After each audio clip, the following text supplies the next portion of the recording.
back with another video.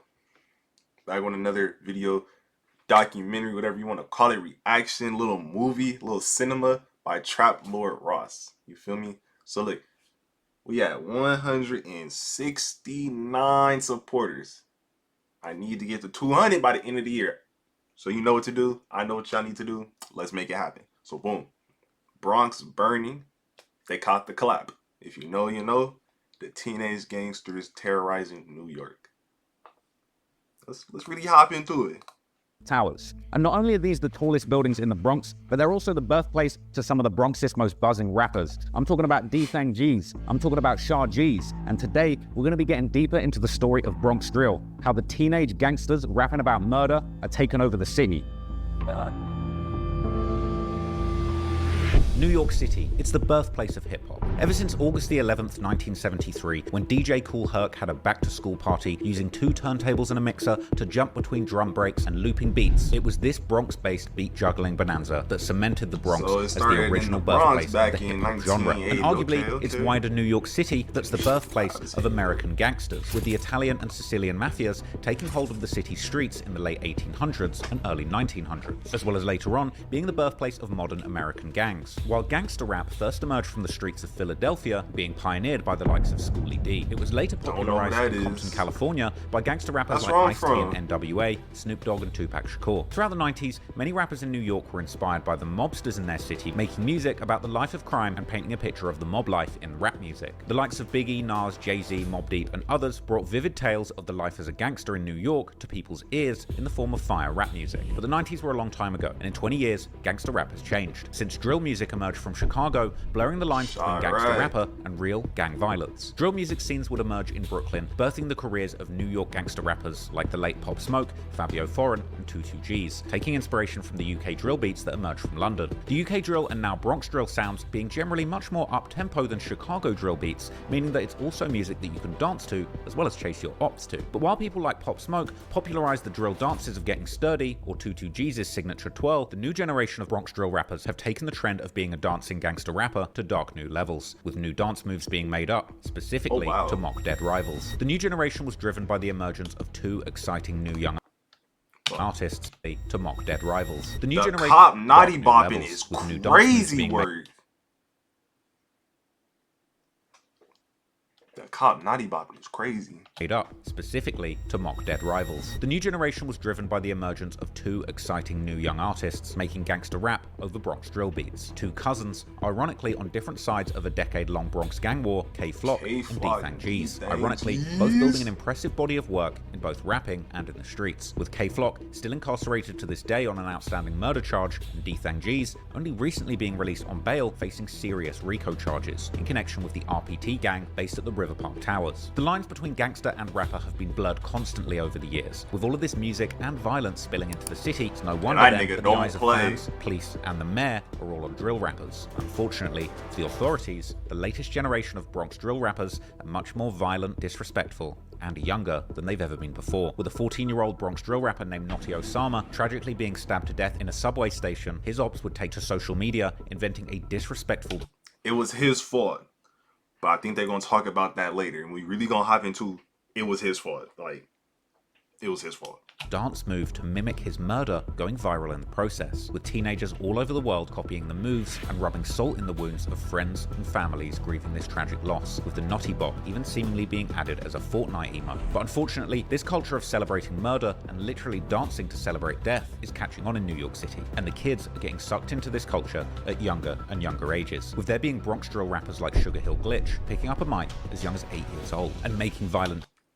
He need belt to ass. No, if he need belt to ass. 8, my nigga? What grade you in? The 3rd grade, maybe? Along the lines of that. Where your mama at? Where your pops at? How are you banging OY? Like, shit crazy. Then I'm yapping. We only 3 minutes in. Then it'll be the same individuals, mama or pops, be like, they killed my baby, my 8-year-old son, but he banging OY dissing ops. Make it make sense. Make it make sense. Drill music, all about hurting and disrespecting your ops. It seems like the city of New York has a big problem on its hands. There are no signs of things getting better. So today, we're going to take a closer look at the Bronx drill scene, the major players in it, the most tragic losses, and work out once and for all how the Bronx got taken over by the dancing killer teenagers that are terrorizing the city of New York. They dances be cold. Am I recording? Yeah. The Bronx was like a world of its own. In the early 70s, man, crime was like the major income of the Bronx. Life here is hard. The battle to survive is desperate. The outcome by no means certain. Almost every week is a bad week for the people of the South Bronx, who are mostly black and Puerto Rican. All presidents come here. Damn, that motherfucker look like a war zone. What the fuck? Promises and leave. President Reagan, in his televised speech on the economy, proposed. Hold on. Just 13 years. Their rhyming lyrics to a thundering beat are angry, violent, and profane. I'm A. You A is O? The AO demon. Would somebody be wrong if they clap this nigga? Would somebody be wrong if they smoke Lil Buddy because Lil Buddy want to be a gang member? Would they be wrong? He dissing my mans, he dissing my dead homies. Would I be wrong if I was to run down and smoke this little nigga? Keep it a bean. What? And he talking crazy too. See, he just need the belt. All he need is an ass whooping. They don't want to come out. They know what I do. Bull day, bitch, I'm trying to spend. Pop out, nigga, we out here. Yo, K-Flock, pop out right now as we speak. You wanna make shows, you wanna make shows too, pop out. Water my mother, pop Gang out. capital, nah. Murder, nah. We're gonna hop straight into it. Straight into it. Once drill music reached Brooklyn, the likes of Pop Smoke, 22Gs, and Fabio Foreign made gangster rap cool in New York once again, and making music that gave the world a glimpse into the dangerous gang lifestyles of the rappers living there. For a period of time, the borough of Brooklyn was New York's drill capital, but that changed in 2021 with the rise of Bronx drill, with rappers like K-Flock and Dougie B from the Bronx drill right here, 2020, 2021, beginning to see mainstream success. In 2021, K-Flock, Dougie B, and B Love dropped Brotherly Love, which blew up. This track put the spotlight on this emerging trio of drillers cooking up street music in the Bronx, and they begun carrying the torch for the New York drill scene. K-Flock followed up that success with an even bigger hit when he dropped his song Is You Ready, the hyper-aggressive drill anthem, which is arguably one of the most energizing drill songs ever to be made. K-Flock shouted his way through the song with the energy of a drill sergeant of drills over a booming beat that guaranteed to make the striker shake. But the song being a drill anthem meant that it of course included pointed disses towards his rivals in the Bronx too. But K-Flock's connection to these particular ops would gain a lot of attention, because K-Flock and his friends are from Sevside, a hood around East 187th Street, with a set in the area known as 700 DOA. D-Thang G's, who was not only K-Flock's op, but also his cousin, hails from an infamous New York project building called the River Park Towers, I know a little something, with a notorious gang coming out of that block called the Y. Alright, the YGs, D-Thang, I heard of T-Mac, Bando, T-Dot, RP Raji's, Use G's, Nesty. Oh, they got a little variety of rappers here, okay. G's, hence the name D-Thang G's. D-Thang would become a popping Bronx drill rapper in his own right off the back of his massive song Caution. This high energy anthem, one of my favourite songs out of the Bronx drill scenes, put D-Thang on the map too, and once these two beefing cousins blew up, they would find themselves in a bitter feud in the streets with their friends on respective sides of the war actively sliding and trying to kill each other, all while they were making music about it. Now if you want an even more detailed breakdown of this situation, you can go and watch my full documentary Murder in a Montclair for the whole background. But for now, let me give you a quick recap, because on the track Is You Ready, K-Flock raps I could do shh like Ice did to Sonny, a reference to Ice who kidnapped his nephew Sonny in the movie Paid in Full. With K-Flock basically saying that he doesn't care if they're family, he will still slide on his cousin. The two cousins' feud would become a staple mark of this new drill scene, as fascinated fans would flock to the scene to learn more about this deadly family feud. The beef between D-Thang's YGs and K-Flock's DOA crew had been running for years by this point and had already gone deadly. One of the earliest incidents of serious violence between these two groups occurred on the 7th of April 2020, when a YG's member named Wu Lottie, real name Glenn Cole, was walking with other YGs, ultimately being caught by enemies around 1 AM. When a car full of another set of rivals beefing with the YGs, the OGs, pulled up, chasing Wu Lottie and his friends with broomsticks, trash cans, and knives. Lottie would trip over and the gang set up. 2 suspects charged, a white car and 4 men on foot chase. I steady preaching this. Stay inside. Like, bro, what are you out at 1 a.m. for? Stay inside. Sad case. Upon him furiously. He would be left with stab wounds to his torso and thigh, later dying in a Harlem hospital. Investigation underway in Harlem after a man was Then he stabbed to tripped? death. It happened just Sad before 1 this case. morning on West 154th Street and St. Nicholas Avenue. Authorities say officers found the man with multiple stab wounds to his torso and legs. His identity yet to be released, and no arrests have been made. Two people were initially arrested, a 28-year-old and a 16-year-old. The man was William Hopetoun, quickly identified by police after renting the zip car used in the crime in his name, with cops later arresting a total of 5 people in connection to the crime. During this period, K-Flock was... Hold on. Y'all heard that? Hold on. I don't think y'all heard that one. Hold on. Name, with cops later arresting a total of 5... The cops arrested? Chicago could never. Chicago and Philly could never. people in connection to the crime. During this period, K-Flock was a menace in the streets, regularly spinning his various ops blocks on IG Live, pulling up to their buildings and trying to draw out the ops for a shootout. Come outside, we in front of our building. Look, we in front of our building. I wish when y'all over here, we just shot one of y'all face, we never went love. He live in this building, y'all. I feel like a warrior. Bro, I'm not going like no ops. What am I, mom? Making a movie on live. If I got a dog, what am I, that means? Like, well, I'm on a block, Tolo. I'm on a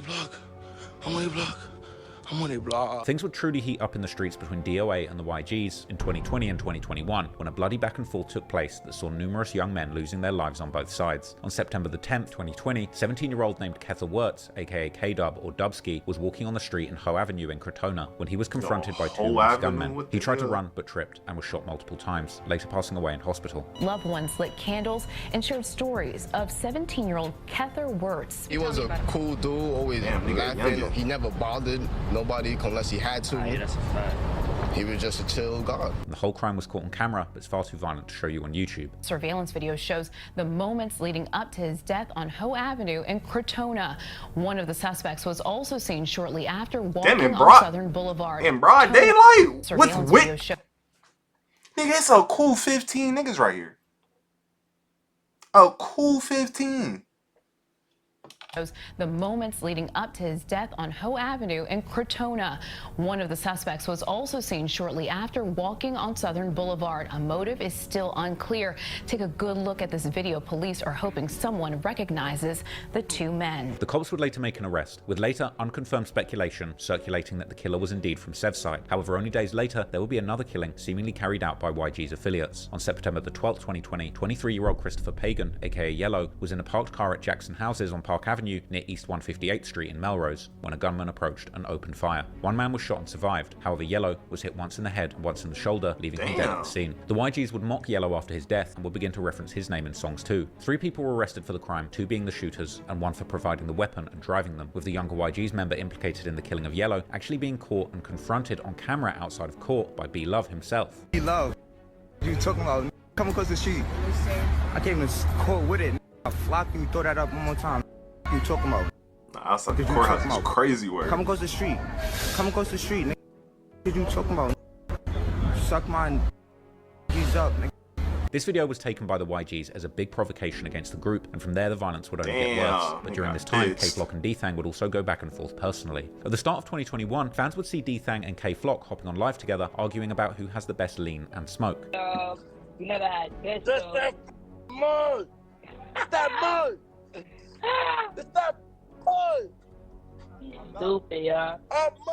Things would get seriously dark in 2021 when a feud between DOA and an infamous YGs member called Rajiz would spiral out of control. In June of 21, K-Flock went live beefing with Rajiz of the YGs, asking why Rajiz told D-Thang that he shot K in the stomach, with Rajiz saying K-Flock is a snitch for airing out their street beef on live. What'd you do, Rob? What am I? That might go say for me, just coming in my face. I don't believe you nothing you say, because you said, what are you dead? You clapped me my story. And you over there capping in your raps. Exactly, you shot me my. Pause. Clapped me in my. Yo! Such ass sayings. Word of my mother, I had my cousin on this. D thing even told me. D, that's who told me. My cousin said you shot me my stomach before. Get me on IG with 1,500 views, say I shot him. Are you high? You talking about hot? It's nothing on my stomach. You want me to say I shot you with 1,600 views, right? What? Right? You never did nothing to me. You never. I ain't gonna lie, this man going to jail. Do you not hear what he said? Then on June the 20th, K-Flock's big track, What Y'all Wanna Do, aka Power, releases, with a name and sample borrowed from the famous Kanye song of the same name. In the track, K disses Ra Ra, aka Rajeez, saying that they saw each other and Raj would shoot him. They would also reference Wu Lottie tripping up before he was killed, with K-Flock saying openly that he's a demon and that he spins through the Bronx trying to kill people. 3 days later, on June the 23rd, Rajeez would drop a song with Nesty Flocks, responding to this, and the track is full of disses aimed at K-Flock. On June the 28th, Rajeez would tease a snippet to another song dissing K-Flock on his Instagram, and then a few days later, after D-Thang's latest track, K-Flock would go on IG Live, spinning through the 800 block, which is YG's territory. They gonna come through with it. They right there. They don't wanna come out. They know what I do. Bro, they been trying to spend. Look how comfortable Hunting ops is crazy in broad day, like ski mask up, Nike taped up, glasses on. Grab their basketball and started leaving. Immediately after that clip began to circulate, Rajeez himself would then go live, saying that he's waiting outside for K-Flock to pull up. Somebody tag K-Flock. Somebody tag K-Flock. It's not playing. Come right back. Outside right now as we speak. You coming through hiding on live, blocking the live. See your like, what's up? Pop out. Outside here. Yo, K-Flock. Pop out. Pop out right now. Right now as we speak. You wanna make shows? You gonna make shows too? Pop out. Water my mother. Pop out right now. Pop out right now. Nigga, where you at? Come up here. Where you at? Like, where you at? Wanna do weird? I wish I'd have sued you. You wanna go live on my block and I let nigga on my block? Like, nigga, I worry about you. Sadly, from here the consequences of this war would get deadly, but not for K-Flock. On the 7th of July 2021, at 11:35 PM, a 19-year-old rapper associated with the YGs, who went by the name Ty Swish, real name Tyquil Doherty, was in the lobby of his apartment on Prospect Avenue near East 182nd Street in Belmont. Here he was confronted by an unknown assailant who shot him in the eye as he attempted to flee. Budding rapper 19, fatally shot in the eye. He was a sweetheart. Here we go with that line shit. Here we go.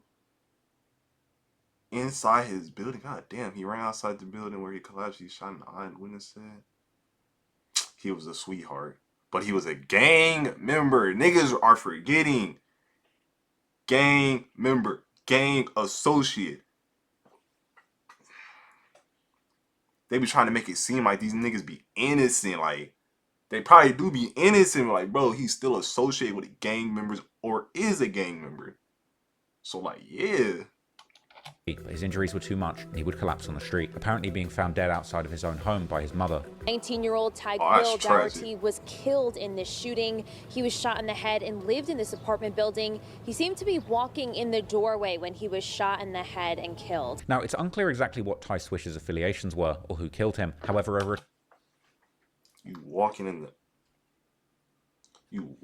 the door, but got shot in the eye. How the fuck that work? How that work? You walk in the door, so you're facing that way, and the shooter is coming from this way. How you get hit in the eye? All right now.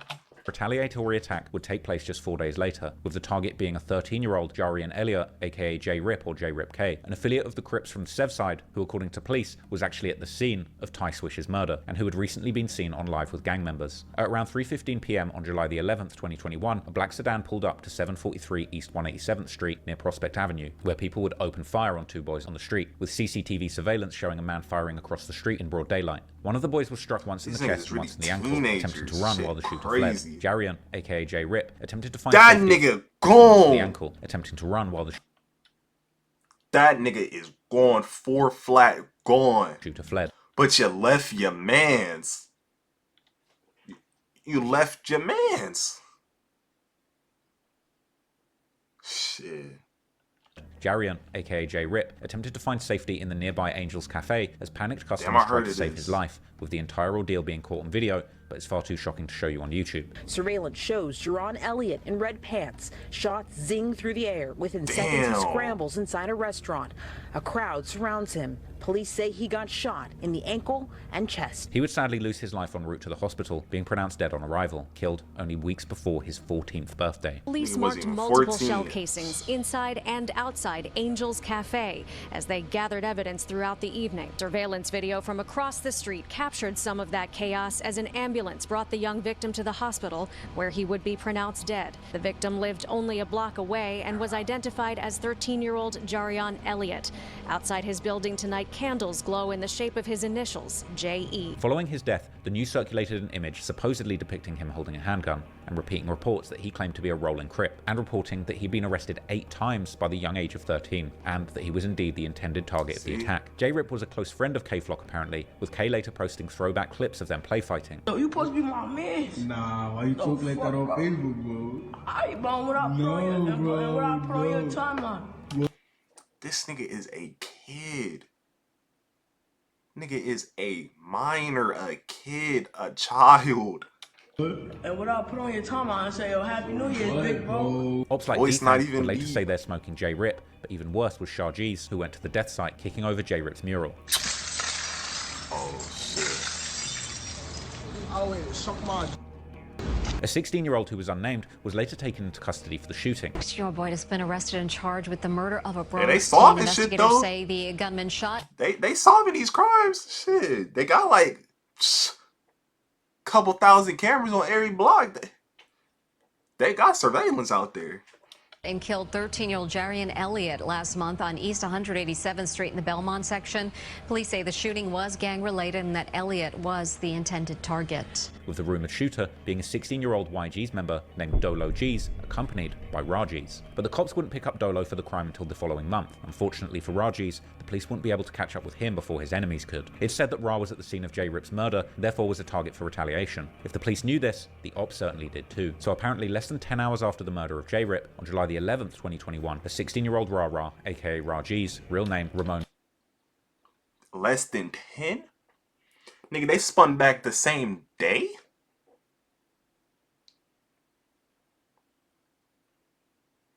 Nah, bro. How niggas be getting this information? How do these niggas be knowing? How niggas know that Dolo and Ra was at the scene? Who know that? Somebody leaking information. Somebody leaking information somewhere. Because how they know that? So you at the scene, old buddy just, J-Rip just passed in the cafe. Then you guys smoked less than 10 hours later. Karma's a bitch. When Gil Medrano was on the way to a music studio. At around 11:35 p.m., he sat in the back of a cab at East 178th Street. And this Ra went out. Shit. Back of a cab. Niggas pulled up on scooters. Nigga, they had to get on that time in on any way possible. Nigga, we ain't got no V, but we got these scooters. Loaded that motherfucker with $5 and went on the drill. Valentine Avenue in Mount Hope, when he's ambushed by 2 young men riding scooters who open fire into the car, striking him in the head and chest and leaving him for dead instantly. Damn. Making things even more shocking, the cab driver's CCTV passenger camera was rolling at the time of the attack, capturing Raji's point-blank assassination in full. And that nigga, this the cab driver, he needs to be investigated or whatever. Because if you've seen the video, you can go on Twitter. That nigga, boom, shots fired, boom, boom, boom, boom. Nigga got clapped. Cab driver, no panic, no nothing. Gonna tell that nigga night, night. Whoa there, buddy. Night, night. That's crazy work. HD with audio, but obviously I can't show you that on YouTube. Overnight, a boy murdered in the back of a taxi in the Bronx.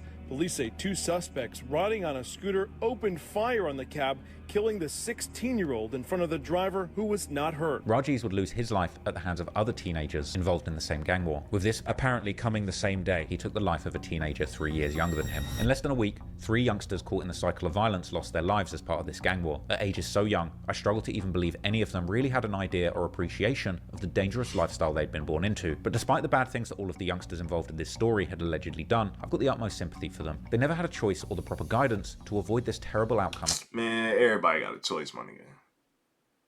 Everybody got a choice. The choice might be a little bit harder, but everybody got a choice, bro. Like, you can choose to be in the streets.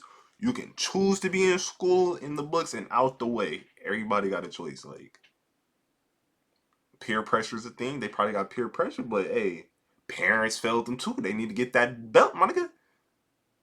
They ain't get that talk. You're gonna be in the streets. You're gonna die. You're gonna be dead or in jail if you're in the streets. Yeah, it's one of them two. Hey.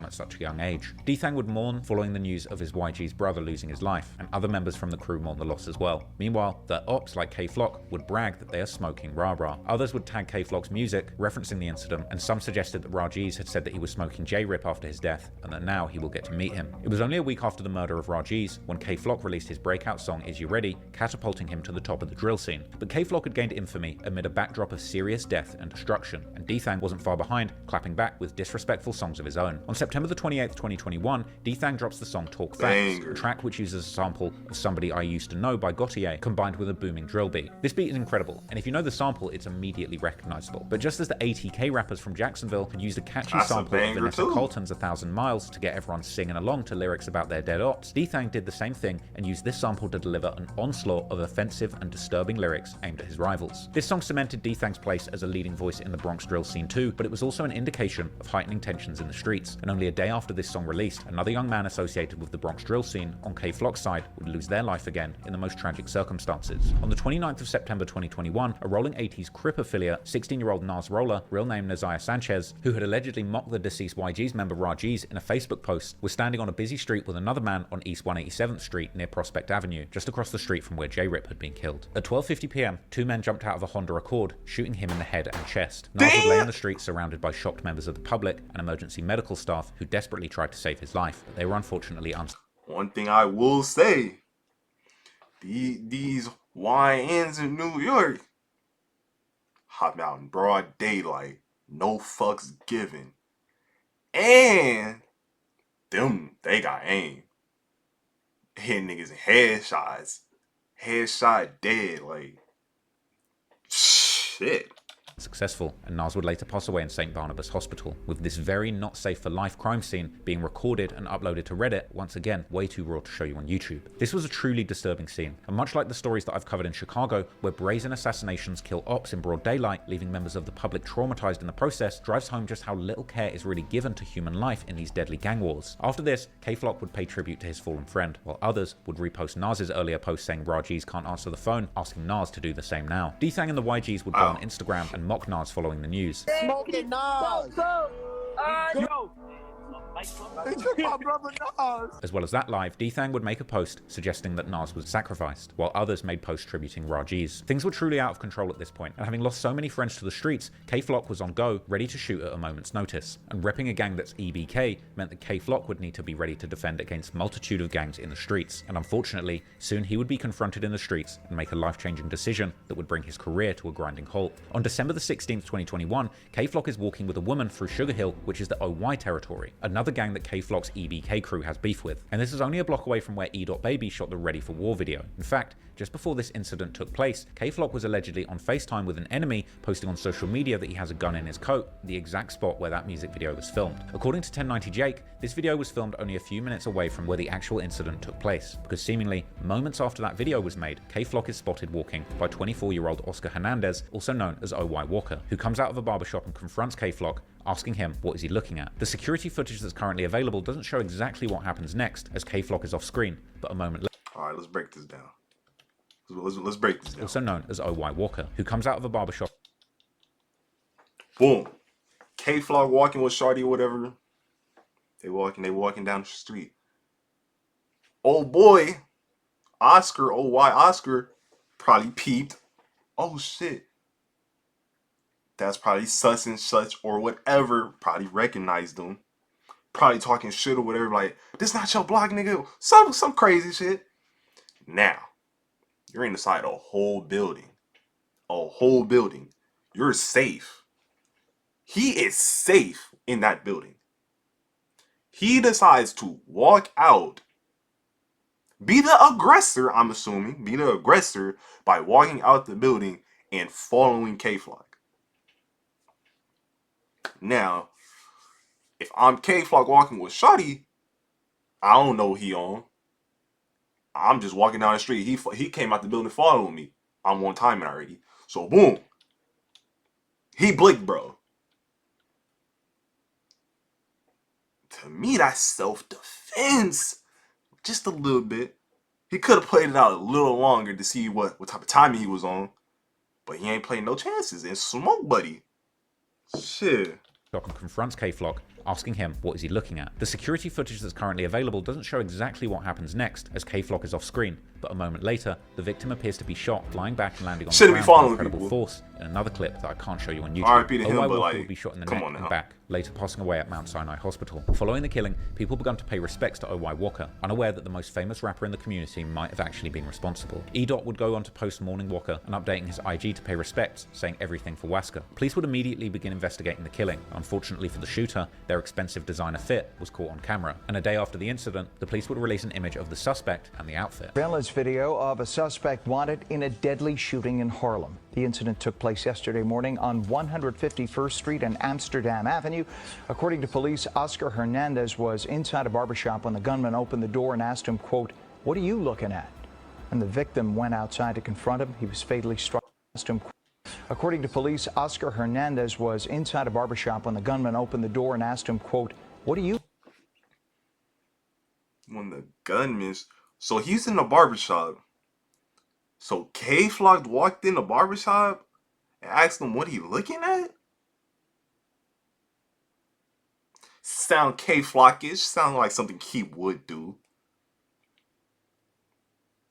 But then with him walking out the barbershop and following him, I don't know, that's a little iffy. You looking at? And the victim went outside to confront him. He was fatally struck in the neck and the back. He was later pronounced dead. It was only a matter of time before they pieced things together, and soon a wanted poster was issued for K-Flock himself, with him facing second-degree murder charges. K had been seen on social media saying that he wants to get any outstanding recording done before he takes some time away, and on December the 23rd, K-Flock surrendered to officers at the 30th Precinct, only 2 minutes away from where the shooting occurred, and the NYPD would ultimately confirm that their well-dressed murder suspect was finally in custody. K-Flock was charged with murder and criminal possession of a weapon. And these charges would rock the drill community, with fans and fellow artists expressing shock and disbelief. As of right now, K-Flock is still awaiting trial for this murder charge, and his sudden downfall from the top of the budding Bronx drill scene represented a huge loss of potential. While I was in New York, I actually went to the location where K-Flock caught this murder charge to try and get an idea of exactly how it must have felt to have been on that block when this confrontation went down. A bit lower down so you can kind of get me in the frame, like kind of crouch. It was right here at the mini market where the most buzzing rapper in the Bronx, K-Flock, made a split-second decision that could well change his life. Like, how does it feel to be in the actual spots of like places you've documented and stuff? You know what? It's Ross harrowing. taking It's like, business you don't trips. even realize the Okay. repercussions of these situations and how deep they go, bro. I wouldn't have expected we'd have come to the store where this situation happened and the store shut down, and it looks like it's probably shut down because of this situation. That's what it looks like. It just goes to show you, man, this like the repercussions are much deeper than a man losing their life or anything like that, bro. You got Someone's lost their business. Lost their business over this situation, and it's deeper than you could even imagine, you know. And the worst part is this looks like a kind of nice area. Well, I don't know about nice, but it looks like a decent area. So yeah, it's mad that these things happen around here, innit? That's what's crazy. Is like we were kind of like, I was thinking, hey, was it shook? Like I don't know, I might not wear my watch, but I feel quite safe around here, to be honest with you. I mean, calm still. It was right here outside of this mini market when the Bronx's most buzzing rapper K-Flock made a split-second decision that could well change his entire life. He's still facing murder charges for the situation that happened right here, and for now, while he's incarcerated, other rappers are fighting for the throne of the most buzzing rapper in the Bronx. Shit.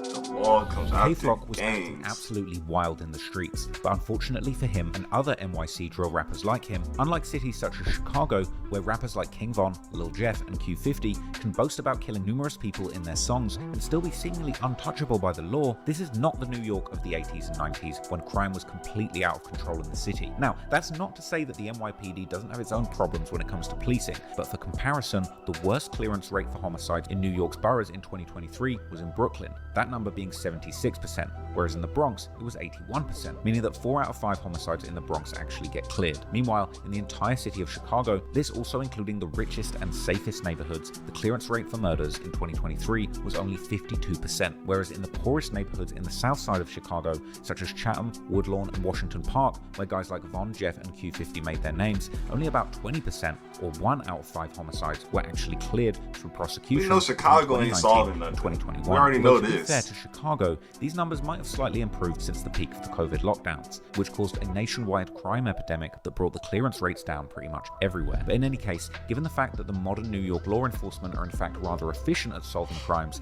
at least compared to some other major US cities, it's no surprise that after the Bronx drill artists began gaining visibility for themselves and their gangs in social media, it would only be a matter of time before the law would intervene. And intervene they would, handing out indictments to some of the biggest and most well-known gangs in the Bronx. One of the first major indictments would come on April the 7th, 2022. This indictment was against 20 members of the so-called Drilly Gang, also known as G-Side, who hail from the northwest of the Bronx, more specifically from around the Williamsbridge Oval Park, where they can often be seen hanging out in their music videos. These indicted members, which included guys like the popular rappers Spaz Drilly and Lee Drilly, were being accused of crimes including murders, shootings, and stabbings. The Bronx District Attorney would claim that the gang, which is allegedly a subset of the Sex Money Murder Gang, which on the other hand is part of the United Blood Nation Alliance that includes several East Coast-based blood-affiliated sets such as the 9 Trey Gangsters and G-Shine. They'd allegedly committed 32 acts of violence between 2018 and 2022. This investigation, which would be dubbed Operation Drilly, will uncover some of the most notorious crimes done by the Drilly Gang. The first crime in the indictment covers the stabbing of an 18-year-old CUNY prep student who was stabbed in front of his school. It appears the incident stemmed from a dispute when a group of men approached the unnamed student demanding his jacket. The second crime detailed in the indictment is the shooting and stabbing murder of 24-year-old James Rivera, whose life was tragically cut short on July the 20th, 2020. According to gunmemorial.org, James, who also went by Jamie, had a calm personality and was a father of 3 kids, who are sadly going to be forever affected by this senseless violence. According to the indictment, the Drillies were not only putting in work in the streets, as it's also alleged that the members were still also putting in work behind the wall in jails and prisons, with one claim that 3 Drilly members had assaulted a rival gang member whilst incarcerated at the notorious Rikers Island prison. Then, on March the 17th, 2021, 4 Drilly members reportedly went to an apartment complex on Hull Avenue, located in the Drillies' hood, where a gun was shot at 20-year-old Delilah Vasquez, at close range, ultimately killing her. A family is devastated after the loss of their 20-year-old daughter. Delilah Vasquez was found shot in the head in a Norwood apartment earlier this month. News 12's Jericho Tran speaks with Vasquez's mother, who says her death could have been avoided. On Wednesday, March 17th at 9:30 in the evening, Cynthia Duffy received an anonymous call saying her daughter had been shot. Literally, these people tricked me for over an hour to look for my daughter downstairs, and she was upstairs the whole time. Frantically searching for her daughter, Duffy called the police, but no reports were made at that time. Then that same number calls me back while we're with the police 40 minutes later, and they're like, Delilah's in apartment 3A, and she's dying, and hangs up. So now the cops... Niggas is not your friends. Niggas is not your friends or homies. So boom, they in the apartment, whatever happens, Delilah on the floor dying because she got shot in the head. The individuals leave, then call the mama and be like, what? Believe me, now they thought I was telling the truth. Vasquez was taken to the hospital where she was pronounced dead. We could have saved her. She was strong. She got shot at 9:30. She died at 11:59. Homo. 11:59. She's strong. She could have survived. Friends and family gathered at the Woodlawn Cemetery on Saturday to remember Delilah, who left behind 2 younger siblings. Feeling really sad, and I really miss her, and I just can't believe that what happened to her. The devastating loss now accompanied by harassment from the people Duffy believes were involved in her daughter's death. It's dangerous for me and my family. I'm not in that apartment no more. I packed everything because I'm scared for my life. Because people involved in this are contacting me. Now, police believe the shooting was gang-related and 2 arrests have been made in connection to Vasquez's death. 20-year-old Precious Williams and a 16-year-old boy, both facing drugs and weapons charges. Now, friends and family are urging anyone with information in connection to her death to come forward and call Crime Stoppers at 1-800-577-TIPS. Despite the arrest and the indictment, it's still seemingly not clear why Delilah was shot, and some Redditors in the New York State of Mind subreddit seem to believe she was killed by accident after a gun went off and shot her in the head, saying that Delilah herself was allegedly affiliated with the Drilly gang. Either way, her death would sadly live forever in the lyrics of disrespectful drill songs. Only 2 months after her death, OG's rappers Shah EK and Blockwork would release their song D&D, which stands for Dummy and Delilah. 2 Drilly members lost their lives far before their time. In the chorus of the song, Blockwork would rap "Might blow like TNT," that's a D&D. But it's Shah EK who would offer the most disrespectful line, starting off his verse by letting it known that he has a lot of ops he can smoke, but he would rather smoke on Delilah. Even Lil TJ would hop on this trend, dropping a snippet where he says that he smokes Delilah whilst taking other drugs in an attempt to boost his high. This is because Lil TJ don't even be out there for... Lil TJ is bro. Lil TJ is actually affiliated with a gang called Slattery Boys, named after Slattery Park, located on 183rd. Lil TJ damn near a civilian. Who actually beef with the Drilly gang. Although these disses towards the Drillies are coming from their ops, the indictment would point out the fact that Drilly members would also boast about their crimes in music. It was obvious that the DA was fed up with all of the senseless violence going on in the borough, and particularly the shameless boasting about that violence, which was making local law enforcement look pretty bad. And only a month after the Drilly indictment, another gang would be handed a high-profile indictment too. This time, none other than the River Park Towers gang, aka RPT, with 23 of the gang's alleged members, including the rapper D-Thang himself, actually getting hit with charges of conspiracy to commit murder, attempted murder, and even more, claiming that amongst other crimes, members of the gangs had sent 11 shots into a building, barely missing the head of their intended target. One of the weirder crimes that the gang was charged with was actually animal cruelty. During a live stream that one of the members... Animal cruelty, lock them up, bro. People don't play about animals. People like animals more than people, for real. Beating a pigeon, bro. He's a psychopath.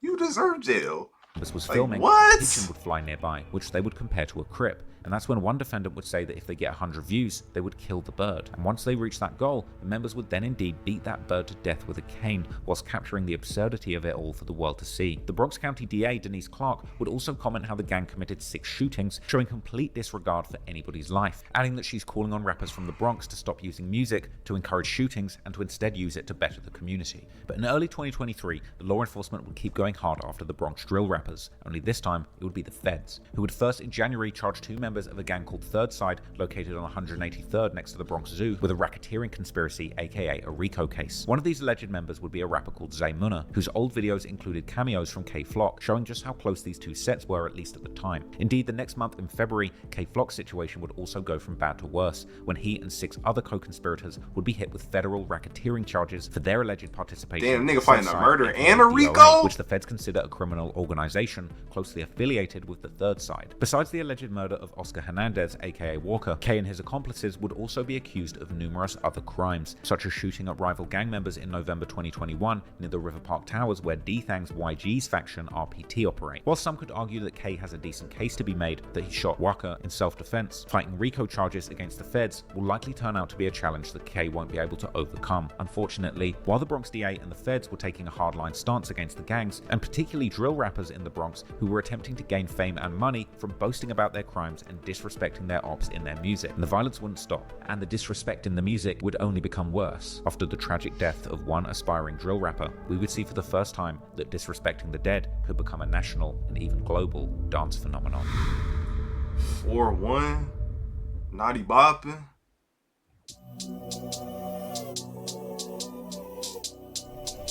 Things have gotten to a point in New York that numerous subreddits have popped up to follow the combination of music and true crime that the drill scene provides. One subreddit in particular focused on the Bronx drill scene has dubbed the borough Bronxganistan, drawing a comparison to a Middle Eastern conflict zone like Afghanistan, following a trend set by Chicago, which since the early drill scene has been given the nickname Chirac, is of course being a mixture of Chicago and Iraq. The popular subreddit focused on the Chicago drill scene, thus getting its name Chiracology. In the midst of this landscape, new young drill artists like Didi Osama, born David Deshawn Reyes, have emerged. Didi was one of 6 siblings, and 2 of his brothers are also rappers, rapping under the names J-Star Baller and Naughty Osama. The brothers were very close, particularly Didi and Naughty, who were born only 14 months apart. And after David's brother adopted the name Naughty Osama, people began calling David Didi Osama.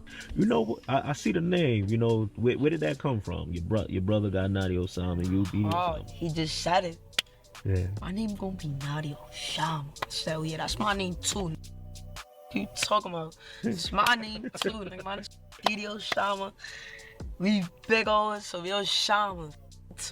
Their mother worked in real estate whilst the children's father was absent, and while Didi and Naughty didn't grow up in the Bronx, they were located very close by, just across the Harlem River from South Bronx, in the Harlem neighborhood of Sugar Hill, like on the 149th Street where Naughty and Didi can be seen in one of their music videos. Sugar Hill is a neighborhood with a deep African-American history, known for being a cultural and intellectual hub during the Harlem Renaissance of the early 20th century, which attracted prominent African-American figures like the academic W.E.B. Webb Du Bois, pianist and composer Duke Ellington, and lawyer Thurgood Marshall, who made significant contributions to art, literature, and politics, as well as becoming the Supreme Court's first African-American justice. Thus, Sugar Hill became a symbol of black achievement and success, reflected in its name, which suggested a sweet and prosperous life. Nowadays, Sugar Hill is also a gang name that members from the neighborhood use, whilst also repping OY, or the Original Young'uns, a gang founded in Sugar Hill in the mid-2000s. Rap was always a big part of the brothers' lives, particularly Naughty's, who actually begun rapping first, dropping his debut track in 2019 when he was only 11 years old. His old tracks are still available on SoundCloud, and in them you can tell that Naughty was still new to rapping. Not long after Naughty begun rapping, both brothers would also hop off the porch and get active in the streets. In fact, Didi and Naughty both reportedly followed in their older brother J-Star Baller's footsteps and begun repping the OY gang of their area. In a later interview, Didi would explain how his brothers influenced him to rap.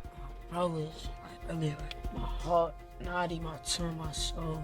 Yeah, he's your younger brother, right? Yeah, my younger brother. Gotcha. That shit tragic. J-Star really failed them. So he started rapping. J-Star was supposed to tell them to not be in the streets. You don't want this. Then lost their brother. But was losing a brother tragic, bad, terrible? But it helped them significantly, like significantly. It was a win-lose. It was a win-lose. Rapping before you, or you started rapping? Yeah, Naughty and J-Star started rapping before me. Old videos circulate on places like Reddit, where their big brother films young Didi and Naughty throwing up gang signs associated with the Mac Baller Gang, which is a Bronx-orientated, blood-affiliated gang set started in the early 2000s, which is nowadays one of the most common gangs that people rep in New York, including some members of the OYs. Yo, you know we got the little gang, alright? Yeah. Yo, what's that? What's that little homie? What you talking about? What's what that mean? The OYs were formed after the splitting of a bigger gang called the Young Gunners, or YGs. The YGs were allegedly formed by a man named Jew Heth, real name Jutha Perez, together with some other original members in the mid-2000s. According to some sources, the gang first began operating in the Mott Haven houses, one of the many public housing projects in the Mott Haven neighborhood in the South Bronx. Also in the Patterson Houses projects, which are located in Mott Haven, Patterson being one of the largest public housing projects in New York City. Other sets would then follow in other projects in the Bronx, such as the River Park Towers, and eventually also in Sugar Hill in Harlem, where they would call themselves the YGFS, or Young Gunners from Sugar Hill. But due to some internal politics, Sugar Hill stopped claiming the gang and formed a new gang called Original Young Gunners, or OYGs for short. This was later shortened to the Original Young'uns, or OYs for short. Sugar Hill, or the OYs, have beef all over the city, with gangs like K-Flock's Sevside, D-Thang's River Park Towers, and many more. But some of their most violent feuds are with the sets claiming YGs from the Bronx, like RPT and Mott Haven, also known as the Have, or 43rd. This beef is the OYs' oldest, and began when they separated themselves from the YGs. Some fans fans have even speculated that this beef is older than most of the rappers currently involved in it. An example of YG's and OY's beef turning deadly is the death of Wu Lottie from Mott Haven, who was a good friend of D-Thang. Allegedly, Wu Lottie was lurking for ops in Sugar Hill with a couple of other YGs, including a very popular rapper, Shahjeez, when suddenly a car full of OYs from Sugar Hill pulled up, and inside that car was allegedly members that went by the names Dolo Kev, OY Rundown, Sugar Hill Smokey, and Run It Up AT. The men hopped out and begun chasing Wu Lottie and his friends. Wu then allegedly tragically tripped and was then beaten and stabbed, which ultimately took his life. The attackers actually filmed themselves chasing Wu, with the video even showing them catching him on the ground and beginning to beat him. Stop running, Wu Lottie!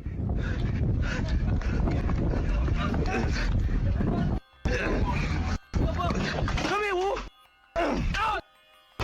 You can hear when he gets Wu's stabbed. death is probably one of the most mentioned deaths in the New York drill scene because he was so beloved by the YGs, as well as being really hated by his enemies. Notti was actually one of the many rappers who dissed Wu Lottie and Shahjeez for being present that day, particularly in his song Deadly, where he raps the truly brutal bars going at Shahjeez and referencing the Lottie murder. This death, along with the disses that came with it, would be a major part of the beef in the months that followed, and a lot of Sugar Hill's other beefs were also started in recent years, most of these being seemingly over petty stuff, such as Sugar Hill's beef with Sevside, as initially these two gangs were cool, with E.Baby, Sugar Hill's biggest rapper at the time, often chilling with K-Flock himself.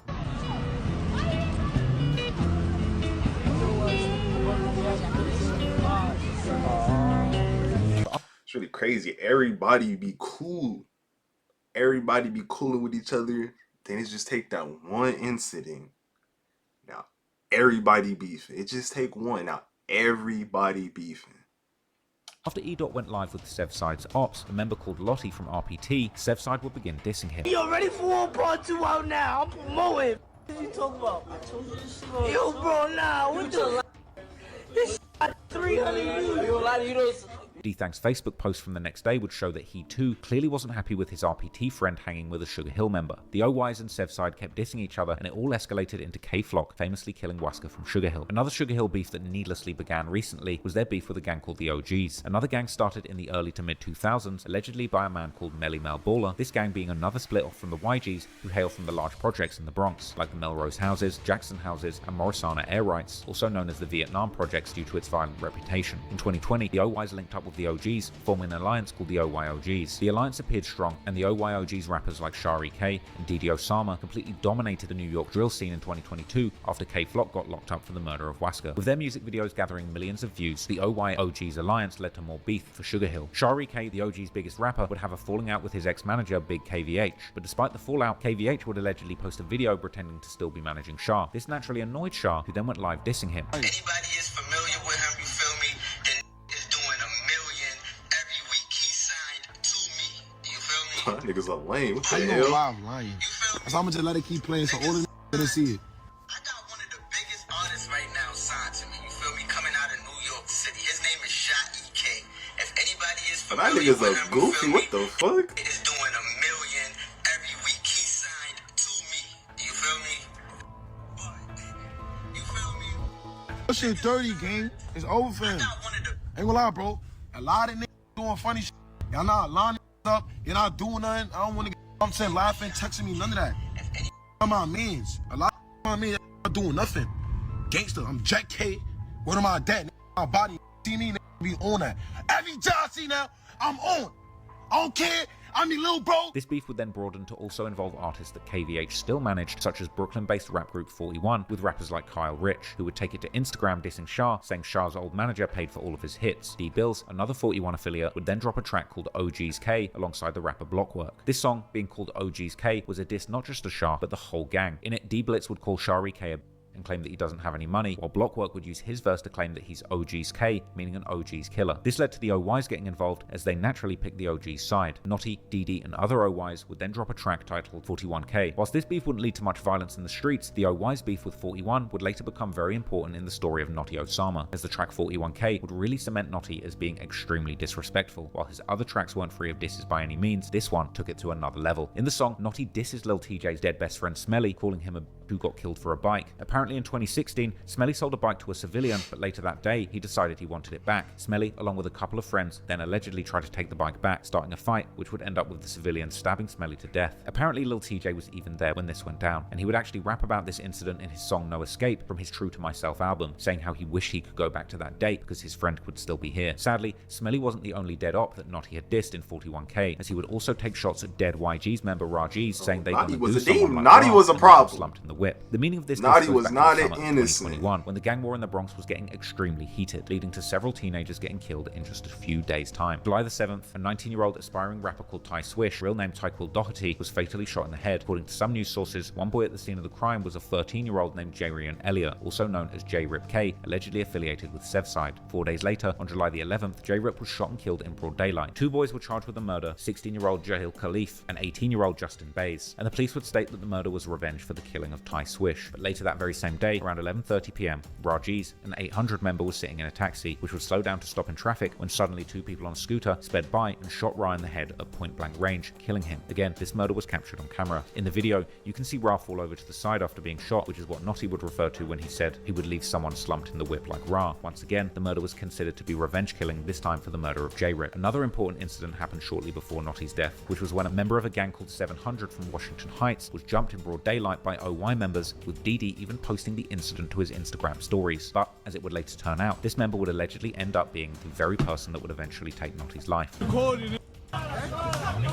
Oh, nah. Naughty killer getting jumped by OY members weeks before the situation.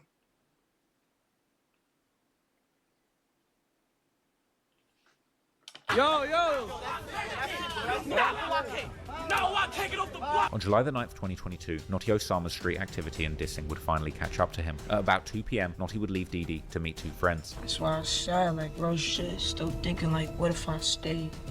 Like, if I just stayed with him more time, he'll really be here today, no cap. At 3 PM, Notti and the two friends were walking at 137th and Broadway when they allegedly spotted the same member of 700, this member allegedly being a 15-year-old called K-Dot. Real name Kelvin Martinez. They would follow him into a subway station. Notti would actually grab a broom, and he, along with his two friends, would corner K-Dot. They began attacking him before K-Dot actually pulled out a knife and stabbed Notti in the liver. Notti's friend then seemingly stabbed K-Dot with a sharp object before Notti actually pushed K-Dot onto the train tracks, but he was able to get up and escape before he was hurt, whilst Notti would unfortunately collapse on the subway staircase due to the stabbing and later pass away from his injuries. K-Dot was taken to hospital with injuries to his back and 2 puncture wounds to his hip, whilst K-Dot's mother then brought him to the NYPD later that day, and he was charged with second-degree murder, which the prosecutor would later change to first-degree manslaughter, but the charges would eventually be dropped. Unfortunately, a video of Notti's body being carried out the subway station was posted to social media, but is far too grisly to show you on YouTube. The local news would also report on the murder, capturing scenes of the police combing the crime scene with the subway station taped off. 14-year-old boy has died after being stabbed on the platform of a one. Nigga, what? What coward said? Aggressor turns to a victim.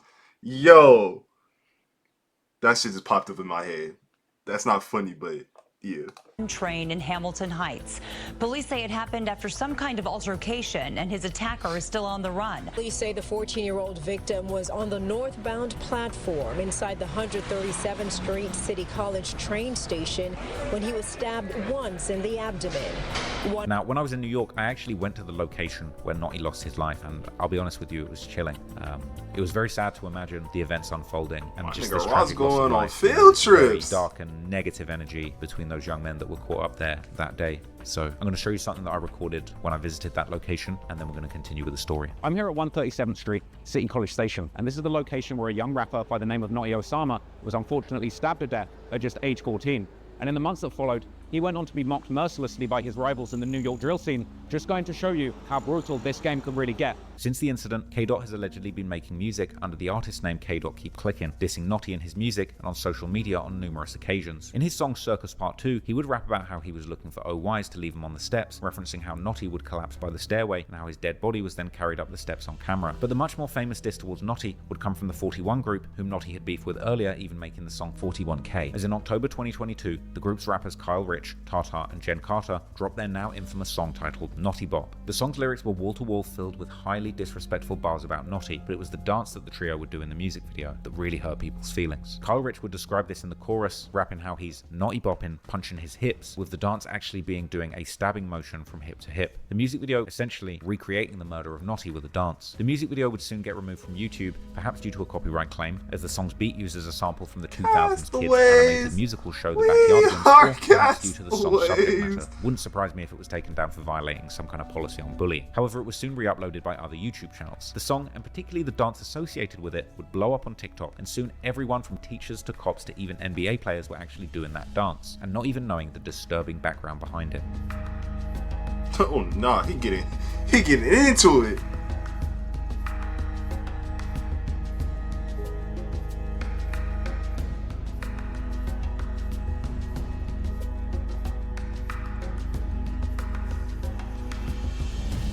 This brought a huge amount of attention to both Kyle Rich and his 41 group, but also Naughty's brother Didi Osama, who would also drop songs like Dead Ops, which also included a verse from his brother only a few days after Naughty's death. The music video now having almost 30 million views. Meanwhile, after Naughty Bop would go viral, the OYs actually fell out with the gang that they had followed into the beef with 41 in the first place, the OGs. Originally, after the Naughty Bop came out, Shah EK would say that he's beating anybody that he sees doing the Naughty Bop, but at the beginning of 2023, Shah himself would post a TikTok doing the Naughty Bop, with the caption of the video being, "When we heard they're smoking our dead." This left fans speculating that people from Sugar Hill had actually been sneak dissing dead OGs members. Not long after this, rapper Lefty Goon from the OGs would get on live and explain what had happened. According to him, OYs were chilling with people who were dissing Shah EK and his gang. This was seemingly true, as a Sugar Hill member was on live with a member from the Cortland gang from the South Bronx, and Cortland had been dissing a guy called Diddy, a dead OGs member. Shah EK and Lefty then joined the live to confront the Sugar Hill member. Like you super crazy though. Say, not crazy. Bro, what? Why you say how niggas fucking Diddy and Yellow? You And y'all black. You tracking that? If you tracking niggas that? that smoking, bro, niggas smoking, y'all niggas You tracking dead, that? bro. When I was like, get off my. You said fucking Diddy and Yellow. You said yeah. You said yeah. Talk your shit. Let's link up. The fuck? I was never like niggas linked up with them. Run them. I look. Come to the block right now, bro. But why you suck it? Why you Come to the block. Why Come to the block you right now. Block right now. What you talking about? Bro, Go you over here. Y'all niggas not even linking that. Put on. We gonna bring it to y'all. What am I dead? Stop. What am I dead? Stop. Although they were once all cool with each other, after Shah EK did the Naughty Bop, there was really no going back. The older brother of Naughty and Didi, J-Star Baller, would then confirm that bridges were burnt by going on live and dissing 3 dead OGs members. I know why they're really mad. Yellow, Diddy, Noah. We lucky I can't smoke on this plane right now. Didi would also go ahead and post that he was OG's K, confirming that the alliance was indeed dead. The internet beef would soon become very real in the streets too, when Shah EK and other OGs would press a Sugar Hill member called YFT Sensei. Close. Be media. Eyes closed. Look, why you running? He about to run. It was pretty much the OYs versus the whole city. The tensions were rising, and some of the older rappers in the game would try and calm down the situation. Young Costamado and Fabio Foreign urged 41 and Didi to squash their beef, pointing out that despite the tensions, no one had actually been harmed so far. Both groups had actually found success in music because of the rivalry, making it the perfect time to let it go and focus on their careers. Didi Osama and 41 have been told by Young Costamado to end their beef after he posted a message to them on his story. He said that they all came up off it and that nobody got hurt since their beef was ignited. Fabio Foreign reposted it on his story as well, and then proceeded to upload a picture of him and Glorilla performing the popular ritual of dropping the rake. Glorilla then hopped on Facebook, typical, and made a statement saying that Fabio just told her to throw up his game. At this point, Fabio might as well drop an alphabet remix that goes ABCDFGDK. He has 2 more years to keep up with these type of shenanigans before we start treating him like Nicki Minaj's husband. Anyways, Kyle Rich responded, and he seems like he has no intentions of deading that beef with the OI. Little DD responded and is on the same timing as Kyle. Unfortunately, this would do seemingly little to ease the tensions, and the dissing of Naughty wouldn't only remain online, with an OG's member even dissing Naughty in front of Didi at the airport. Yo, Sama, copping in the airport, smoking mad Nah, in the airport is crazy. Smoking your brother. In the airport is crazy because you can't do nothing. you gotta just accept the fact that he's dissing you. You can't do nothing, bro. You can't do nothing in the airport. You just gotta take that pause. So what's going on? Everything for Wu. Get your ass on a no-fly list. You're fucked. You're not smoking on Wu. Pick your brother up. I would have crashed out, you heard? I'm not, and I'm a rapper too, you heard? But I really get active. I don't do what you do, and I'm on that with or without my mother, you heard?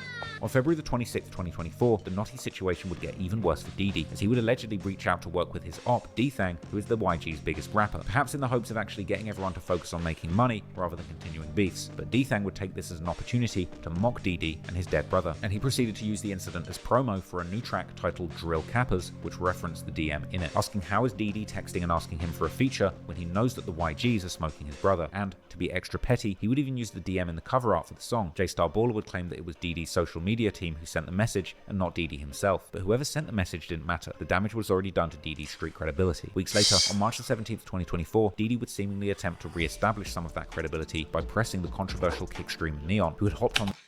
You don't get no cool points for pressing Neon. You get no cool points for pressing Neon. No, bro. Didn't matter. The damage was already done to Diddy's street credibility. Weeks later, on March the 17th, 2024, Diddy would seemingly attempt to re-establish some of that credibility by pressing the controversial kickstream Neon, who had hopped on the Naughty Bop trend big time, doing the dance numerous times on camera. Oh, you're from the Bronx? Oh. You know what's crazy? Yeah. Wait, is it disrespectful to Naughty Bop or no?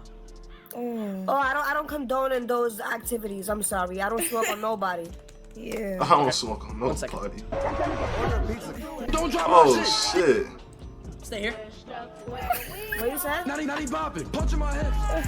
Okay, no. Sorry. I have to skip you. I'm sorry.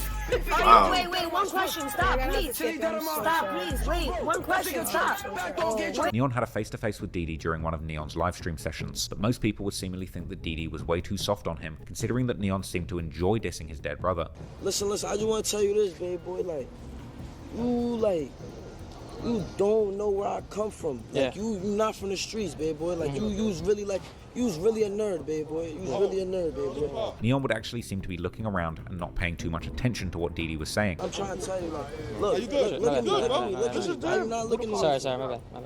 I'm not trying to say nothing about you, but you're not from the streets, baby boy. Y'all go to the side right here, y'all. So y'all go right here. Y'all go to the side. So come in. My bad. Baby boy. Yeah. Man. Why you not listening? Sorry, my bad. I'm just nervous. Diddy is not on timing. However, in the end, Diddy would force Neon to apologize to his mother and the rest of his family. This is one of the beefs I wanted to clear, bro. For your apology. You can apologize to my mom. I apologize. Say I'm sorry, Mama Osama. I'm sorry, Mama Osama. I say fucking I'm sorry, bitch. Diddy brother. I'm sorry, Diddy's brother. I say I'm sorry, Diddy's sister. I'm sorry, Diddy's sister. I say hell no. I'm sorry, Diddy's uncle. I say I'm sorry, Diddy's aunt. I'm sorry, Diddy's I aunt. say I'm sorry, Diddy's family. I'm sorry, Diddy's family. I love you, man. Love you too, brother. That was stir right there. That was stir.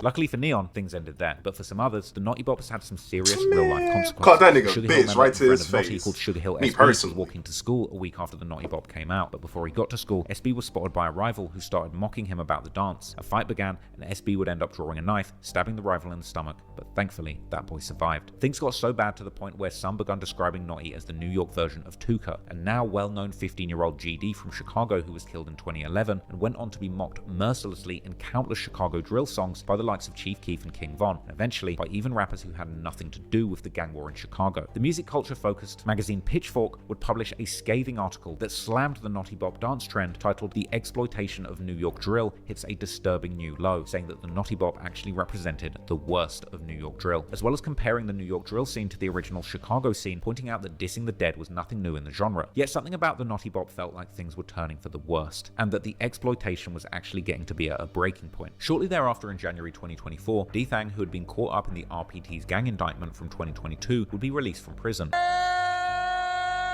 You know what's going on.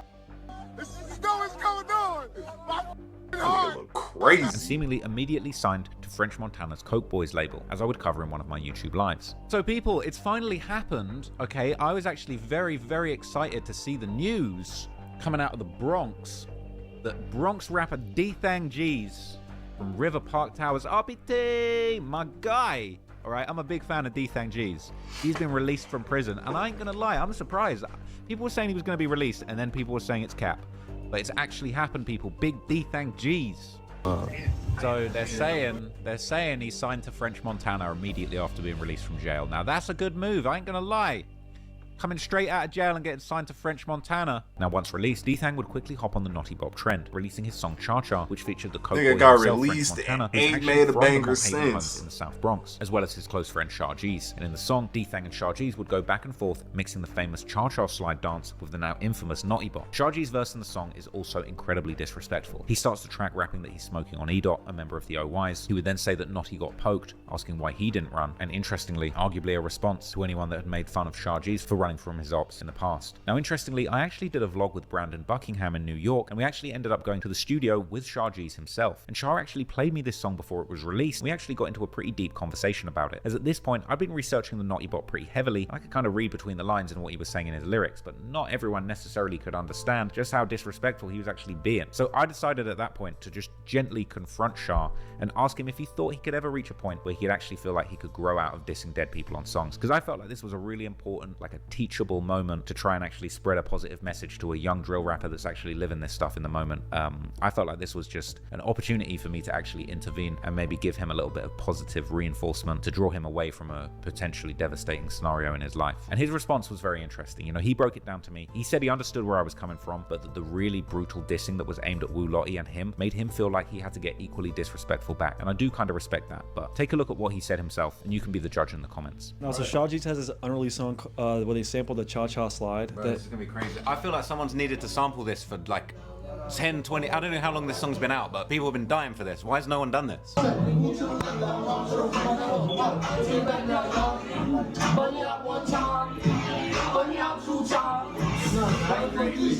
Move to the right. Drilly bop to the left. They already got the whole dance. Bop and I poke him up. Like, turn this up. Bro, it's crazy, bro. It's crazy. Do you, like, bro, keep it real with you, though. Do you feel like maybe the Naughty Bop's a little too much? I don't know. I ain't gonna lie. For a song that's gonna be a hit. I should say Naughty Bop one time, Naughty Bop two times. Bro, it's your art, innit? But I just feel like I almost just want to ask the question because it's almost like you're clearly as smart when it comes to your art and your writing, and you've created a song here that, like, bro, I could see like some grandparents dancing to this. You know what I mean? But it's just sometimes it's like some of that.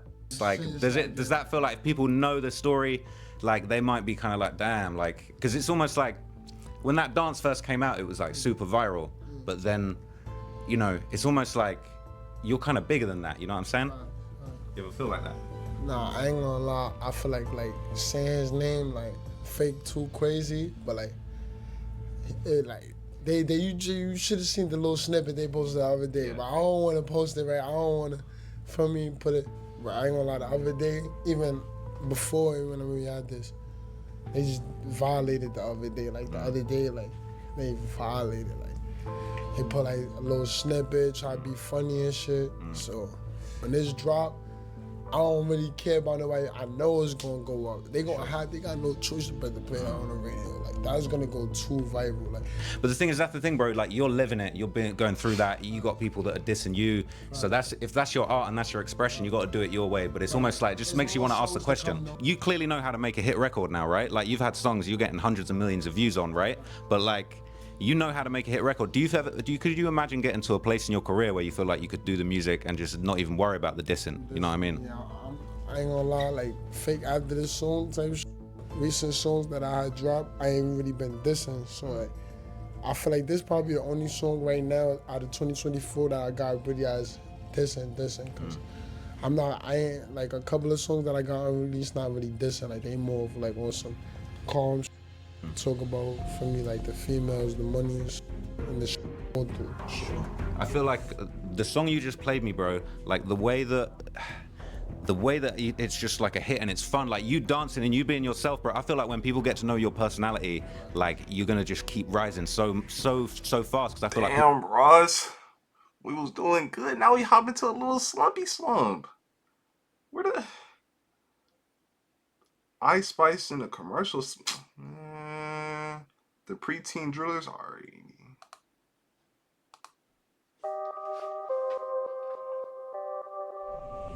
In New York City, I'm it still seems that the recording. drill rappers are getting younger and younger. In fact, there's already a new generation of New York drill rappers coming out who've been heavily influenced by the current generation's heavy disrespect on songs. One of the best known being an only 8-year-old drill rapper by the name of Sugar Hill Glitch, one of the most talked about young rappers in the New York drill scene right now. Unsurprisingly, Glitch hails from the same Sugar Hill neighborhood in Harlem as Naughty and Didi Osama, and has made quite a name for himself with his equally aggressive style that you wouldn't expect from such a young kid. But what truly sets him apart is the content of his lyrics.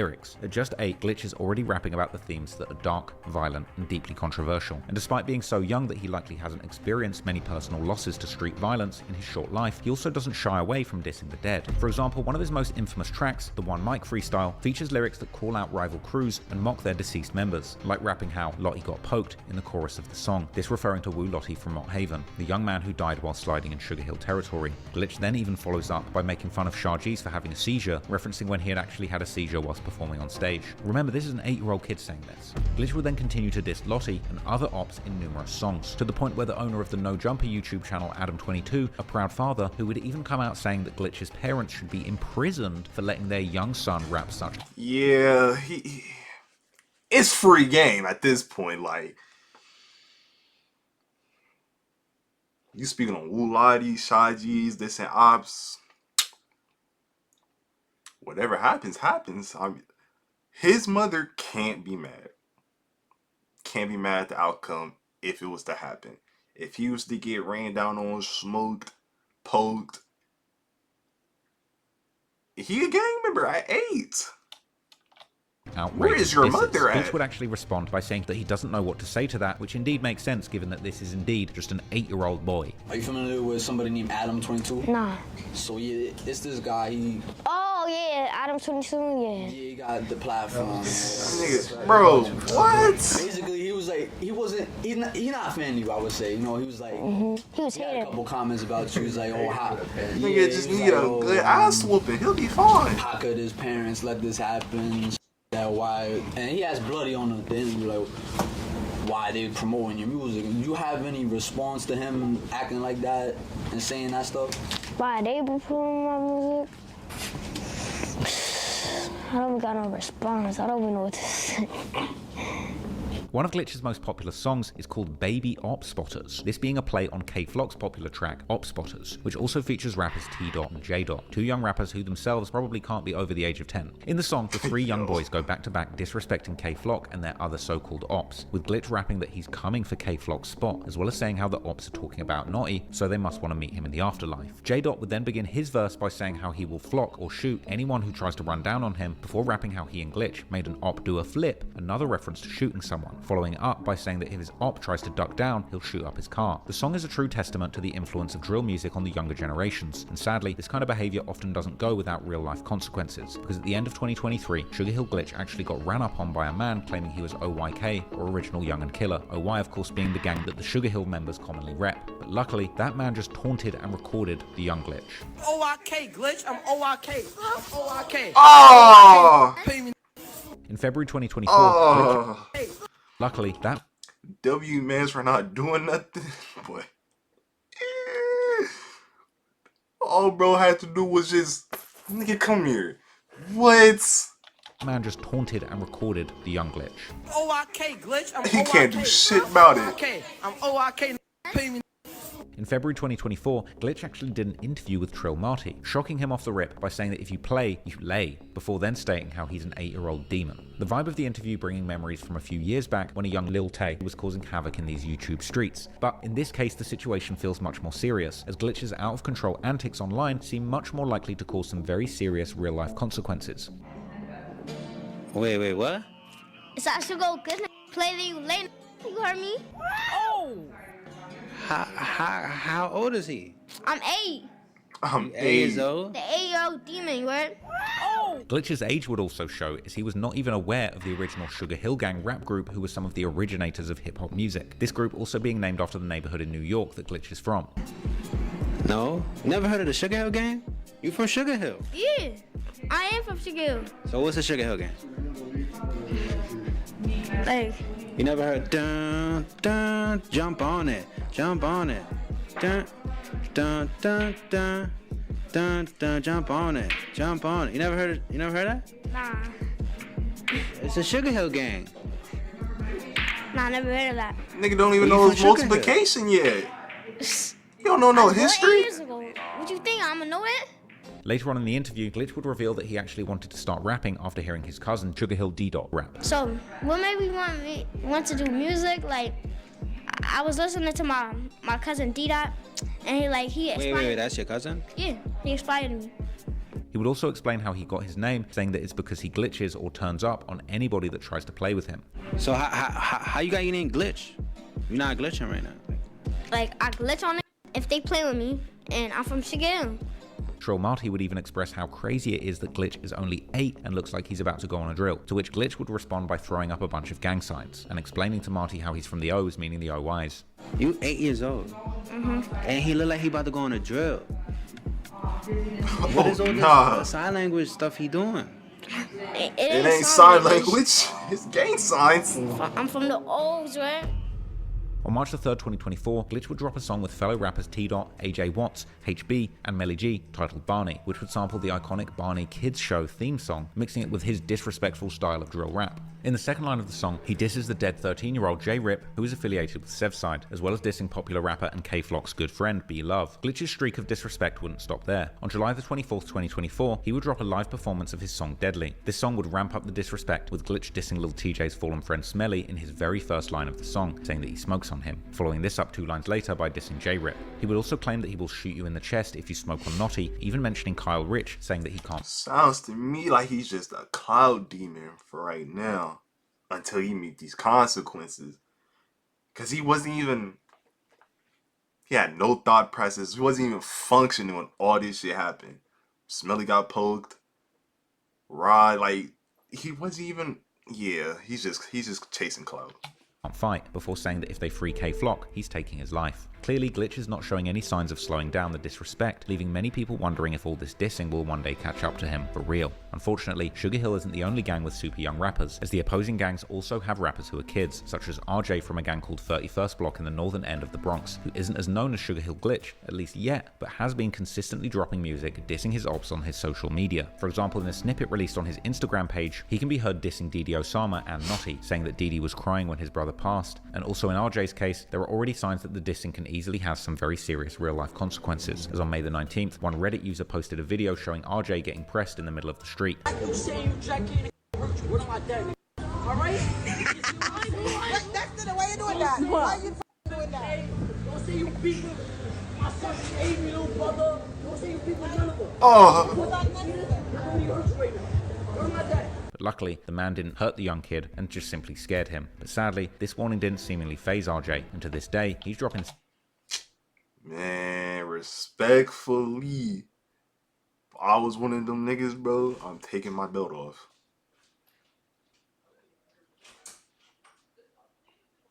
I'm taking the belt off and whooping, bro. Like, snippet after snippet dissing his ops. He would drop a snippet on June the 27th where it starts off with someone saying free Zay Munna, who is currently incarcerated due to the now infamous Sevside Rico case. During his verse, RJ would also once again diss Naughty. On September the 15th, 2024, he would drop a snippet where he disses J-Dot, the kid who actually featured in the song with Sugar Hill Glitch. In the snippet, he would claim that J-Dot don't be in the town, saying that he's gonna gun him down if he sees him. Admittedly, both Sugar Hill Glitch and RJ are promising rappers, but they're also very young kids, who cannot possibly understand the consequences that might come from their lyrics. And while I certainly hope that nothing will happen to either of these young kids, both have already received some real-life warning signs that should make the adults around them think twice before allowing them to continue on the path they're currently on. But to end the video on a more positive note, the Bronx drill scene has also shown that it's capable of fitting into many different molds, with one young woman from the borough in particular showing.